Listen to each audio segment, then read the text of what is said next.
جی السلام علیکم ورحمۃ اللہ وبرکاتہ. میرے دوستوں، آپ کا دوست نثار جوید حاضر خدمت ہوں این جے ڈریم ٹی وی کے پلیٹ فارم سے. دوستوں، آج ہم بات کریں گے کہ ہمارے ملک میں ایک عجیب سی ریت چل پڑی ہے. جب آپ کسی بھی جرم کی سزا اور جزا کسی ایک طبقے کے لیے ناممکن کر دیں گے، نہ اس کو سزا ملے اور نہ جزا تو ہر جگہ پہ خود ہی لے لیتا ہے، ملتی نہیں، وہ لے لیتے ہیں. تو تب تک وہ جیسے پرانے زمانے میں نعرے نہیں لگاتے تھے کچھ عرصہ پہلے، دو نہیں ایک پاکستان. یہ خواب ایک خواب ہی رہ جائے گا، کبھی پورا نہیں ہو سکتا. دو نہیں ایک پاکستان. ہمارے پاکستان میں رول آف لا کی بہت زیادہ کمی ہے، اور ہر چیز کی جو بھی فالٹ ہے جس کی وجہ سے ہمیں نقصان پہنچ رہا ہے، اس کے پیچھے اصل ریزن رول آف لا کا نہ ہونا ہے. میں نے ایک خبر سنی، بڑی عجیب و غریب خبر. سنتے ساتھ ہی حیران ہو گیا. میں حیران تو ہم رہتے ہیں پاکستان کی خبریں سن کے، لیکن اس خبر کو سن کے زیادہ حیران ہو گیا کہ ایک ایسی جماعت جس کو سیاسی جماعت کہنا سب سے بڑی غلطی ہے، وہ ایک دہشت گرد جماعت ہے. اسے ثابت کیا بہت دفعہ، تو ہم نہیں مان رہے ان کو، وہ تو ثابت کر چکے ہوئے ہیں کہ ہم دہشت گرد جماعت ہے. ایک جگہ نہیں، ہر جگہ پہ اپنے ملک کے خلاف لیٹر لکھے، اپنے ملک کے خلاف کمپینیں چلائی، اپنے ملک کے خلاف جلسے جلوس نکالے، پاسپورٹ جلائے، جھنڈے جلائے. کیا کیا آپ کو یاد کراؤں، 9 مئی کیا. اب یہ باتیں ایسی ہیں کہ رٹے لگا لگا کے ہم بھی تھک گئے ہیں، سننے والا کوئی نہیں ہے. اس جماعت نے، اس کا جو وہ لیڈر، جس کو لیڈر وہ کہتے ہیں، وہ جیل کے اندر سے ہمارے آرمی، میں کافی دیر سے شور کر رہا ہوں، اس کی جرت ہوتی ہے کہ وہ آرمی چیف کو ڈائریکٹ الزام لگاتا ہے، بہتان تراشی کرتا ہے، اور اس کے اوپر الزام لگا کے اس کو گالی نکالتا ہے، اور اس کو دھمکیاں دیتا ہے. صرف یہاں تک نہیں، اس کو دھمکیاں بھی دیتا ہے. اس کی بیوی، جو بیوی نہیں، بیوی جو بنی ہوئی ہے ایکٹنگ میں، ایکٹنگ کر رہی بیوی کی، منیکا کی جو بیوی ہے، جادوگر نے پنکی، وہ بھی اس کے ساتھ کھڑی ہو کے الزامات بھی لگائے.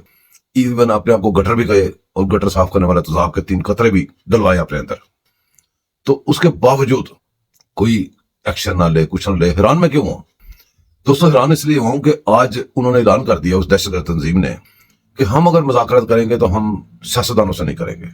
ہمارا مینڈیٹ جنہوں نے چوری کیا ان کے ساتھ نہیں کریں گے. سیاستدانوں کو کہتے ہیں کہ ہمارا مینڈیٹ انہوں نے چوری کیا. اگر ان کی بات سچ مان لی جائے، سیاستدان خود کرتے ہیں چوری، مطلب جنہوں نے چوری کیا، جو ان کا مطلب ہے جنہوں نے چوری کیا ان سے مذاکرات کر رہے ہیں، سیاستدانوں سے نہیں کرنا ہے. کیا یہ الٹ رہے ہیں کہ جنہوں نے مینڈیٹ چوری کیا؟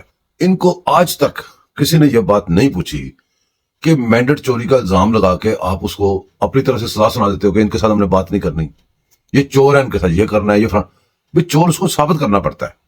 مینڈیٹ اگر تارا چوری ہو تو اس کو ثابت کرنا پڑتا ہے، نہ کہ مینڈیٹ کی طرح ٹریں کرتے رہیں. ان لوگوں نے ایک سسٹم رکھا ہوا ہے، وہ سسٹم آپ دیکھ رہے ہیں بڑے عرصے سے انہوں نے جاری رکھا ہوا ہے کہ الزام لگاتے ہیں، اور اس الزام کے اوپر اتنی وہ ہیمرنگ کرتے ہیں کہ آپ لوگ بھول جاتے ہیں، آپ کو لگتا ہے شاید یہی سچ ہے. اور اس کے اوپر اتنا یہ پیرا دیتے ہیں کہ ایک امریکہ میں بیٹھا ہوگا ان کا یوتھیا، ایک ادھر سعودی عرب میں بیٹھا ہوگا، دنیا کسی کونے میں بیٹھا ہوگا، ایک ہی چیزیں لکھ رہا ہوگا.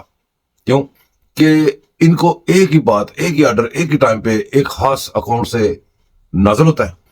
اس کو جو انہوں نے سسٹم ایسا بنایا وہ فالو کرتے کرتے ہر ایک کے پاس وہی پہنچ جاتا ہے. اسی لیے آپ ان سے کوئی بھی بات کریں گے اس کا جواب ایک ہی ہوگا، لاجک نہیں ہوگی، کچھ نہیں ہوگا، لیکن جواب ایک ہوگا.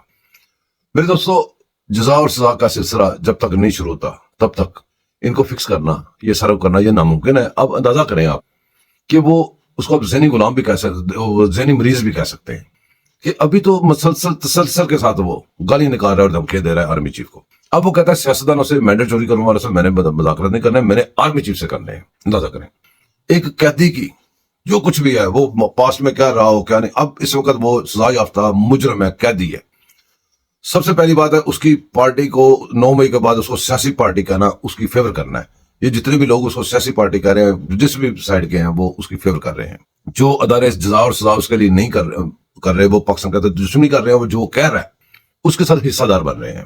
پھر آپ دوسری سائڈ پہ اندازہ کریں کہ آگے وہ کہتا ہے میں نے آرمی چیف سے مذاکرات کرا. تیری اوقات کیا؟ تو ایک چور ہے، سزا یافتہ ہے اور جیل میں قیدی ہے. کیسے ہو سکتا ہے کہ ایک قیدی گالیاں نکالے؟ یہ تو اس طرح ہے کہ پاکستان کے اندر ایک پرماننٹ رول بن جائے گا. یہ اس طرح ہوگا کہ کل کو یہ تو کسی نے بھی زندہ ادھر بیٹھے نہیں رہنا، کل کو یہ بھی چلے جائیں گے، وہ بھی چلے جائیں گے، اور آ جائیں گے. اس کنٹری میں، اس ملک میں، ملک پاکستان میں ایک ریت بن جائے گی کہ جو بھی کوئی ٹپوری آئے آ کے وہ آرمی چیف کو گالیاں نکالے، جس کا مذاکرات کرنا ہے اس کو دھمکیاں لگائے، گالیاں نکالے، اس کو انڈر پریشر کرے، اس کے خلاف ٹرولنگ کرے، اور پھر اس کے بعد ساتھ بیٹھ کے مذاکرات پر مجبور کرے کہ میرے ساتھ مذاکرات بھی کرو. آپ یہ اسی طرح ٹرولنگ ہوتی رہے گی، پھر اسی طرح مذاکرات پہ مجبور ہونا پڑے گا، پھر اسی طرح مذاکرات ہوتے رہیں گے، اور اسی طرح کوئی بھی ادھر آ کے انڈیا والے ادھر پیسے دے کے جیسے ابھی انہوں نے کیا ہوا ہے. اب کوئی بندہ، میں بار بار ایک بات کہتا ہوں، کوئی میرے دوست سوشل میڈیا پہ آپ اتنا ٹائم ضائع کرتے ہیں. آپ پچھلے جو اس 3 سال 7 مہینے سے حکومت کی، اس سے 2 سال پہلے ڈال لیں، 2 سال یہ بعد کا جو ٹائم ہے یہ بھی ڈال لیں، جتنے بھی ہو گئے ہیں. تو دوستو کوئی بھی آپ کو ایسی بات ان کی منہ سے نکلی ایسی نہیں ملے گی جو موقف انڈیا کا نہیں ہوگا، جو اسرائیل کا موقف نہیں ہوگا، جو ہمارے دوسرے دشمنوں کا موقف نہیں ہوگا، سیم بات ہوگی. اور جب بھی یہ جو بھی انہوں نے کہا ہوگا پچھلے اتنے عرصے سے، جتنا میں نے آپ کو نشاندہی کی ہے، وہ سارے کے سارے کول آف فیل میں بڑا تضاد ہوگا.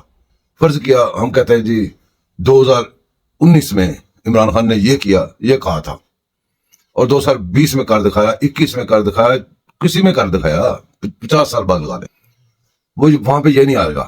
بات کہی آئے گی، اس کے بعد کچھ نہیں آئے گا، گا گے گی آئے گا. بہرحال یہ تو میں اکثر آپ کو کہتا رہتا ہوں. دوستو باتیں وہی ہیں جو میری طرح ہر پاکستانی پریشان ہے کہ یار ایک جیل سے بیٹھ کے ایک آدمی آرمی چیف کو دھمکی لگا دے، بتان لگا دے، کچھ نہیں ہو سکتا، اس کا کوئی کیس ہی نہیں ہو. اس کا جج اس کو کیا کہہ رہا ہے بڑے پیار سے کہ بھائی جان ڈائریکٹلی یا انڈائریکٹلی آپ کسی افیسر کا نام نہیں لیں گے، یہ نہیں کریں گے، آپ کی مہربانی. جج صاحب سمجھ تو آپ گئی ہوں گے. بہرحال دوستو باتیں کرتے رہیں گے، ہم نے شور کرتے رہنا ہے، اپنے عقل شعور کے مطابق، اپنی جو اللہ پاک نے ہمیں کیپیسٹی دی ہے اس کے اندر بیٹھ کے ہم نے باتیں کرتے رہنا ہے. تو جو بات غلط ہوگی اس کو ہم غلط کہیں گے، جو صحیح ہوگی اس کو صحیح کہیں گے.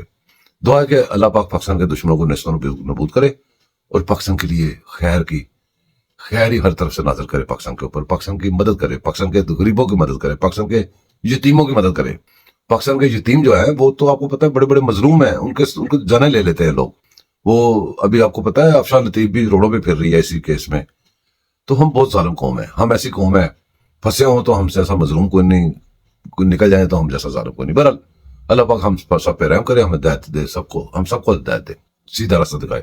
دوستو دعاؤں میں یاد رکھیے گا، چینل کو سبسکرائب کیجیے گا، لائک کیجیے گا، شیئر کیجیے گا. ملیں گے کسی اور گپ شپ میں. اللہ حافظ.